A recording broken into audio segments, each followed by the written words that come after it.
Revolt, GOP calls for immediate removal of Paul Ryan as Speaker of the House by Amy Moreno for TruthFeedNews.com.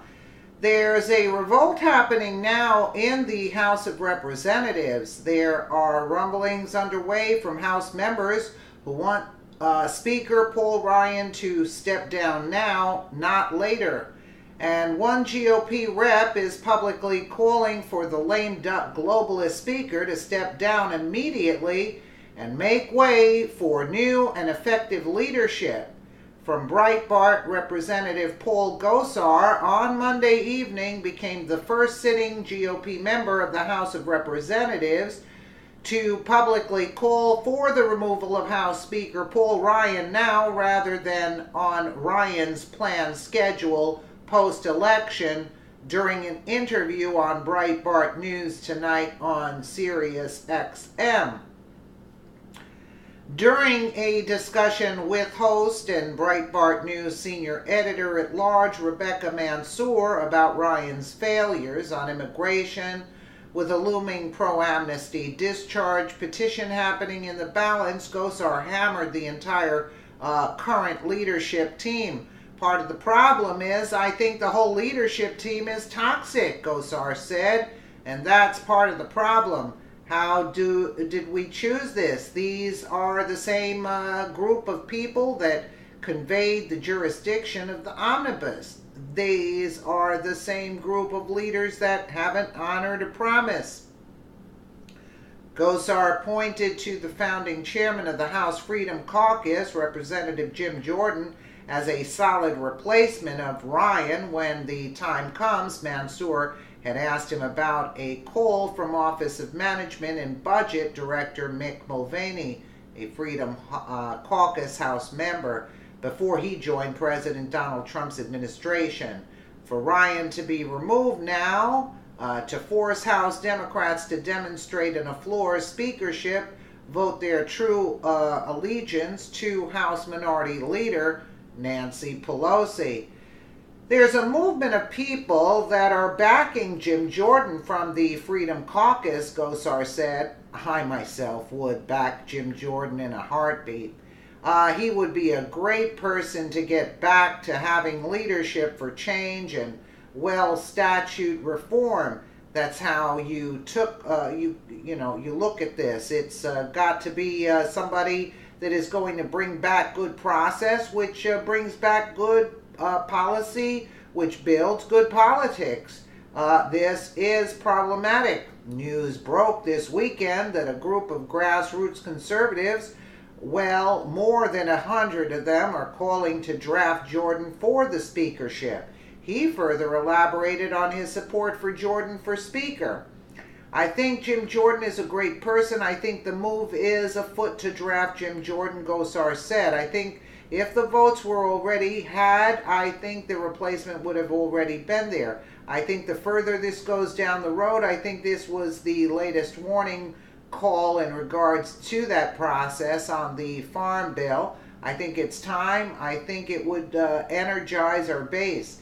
It would get somebody who would actually get back the jurisdiction and the clout to Congress and the House as equal footings with the Senate, and stop taking this crap, allowing the Senate to back us into corners and mitigate ourselves instead of being a fair and equal component like the Senate. This would be the perfect scenario. Otherwise, we're going to have the same kind of problems over and over again.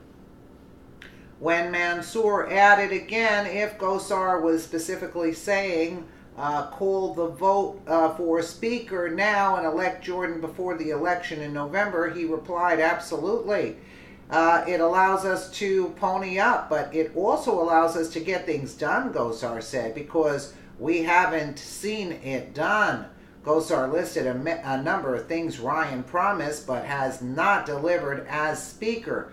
This all comes amid a fraught political time for the House GOP leadership. Ryan, who announced he is not seeking re-election, thereby ceding his authority as Speaker by taking a lame duck approach to the midterm elections, is widely viewed as not doing enough to stop an effort by pro-amnesty open borders Republicans to use a discharge petition to force the issue of amnesty onto the floor of the House of Representatives. Once again, the damage is done, because if you're a member of the moderates, why would you sign on to that when you know you can have the discharge petition come forward if this Goodlatte bill doesn't come forward? So they've played this whole hand out publicly, which is totally bananas, Gosar said. Meanwhile, Majority Leader Kevin McCarthy, the presumed heir apparent as a Speaker, has a major uphill battle ahead of him to convince members like Gosar and other conservatives to vote for him if and when he does have a speakership vote on the floor. While McCarthy is indeed personally close with President Trump, he was thwarted by these same conservatives in his last bid for speakership back in 2015, which cleared the way for Ryan's ascendancy to third place in the line of the presidential succession. McCarthy could very well win them over in the end, but he has an enormous amount of work to do, and palling around with Ryan when Ryan is not stopping this discharge petition does not help his case. Waiting in the wings is House Majority Whip Steve Scalise, also viewed as a potential contender for the speakership. Should McCarthy not succeed, Scalise would face many of the same hurdles as McCarthy faces. It remains to be seen how this all will go down, but one thing is certain at this stage: Ryan is in serious trouble and is very likely to not survive to his desired expiration date at the beginning of next year, at the end of this Congress. Well, I say the sooner the better. Get him out. He's worthless anyway. And he's compromised. That's why, he's just a loser all around. And I would love to see Jim Jordan put in that position. Let me know what you guys think in the comments below. And again, thank you so much for watching.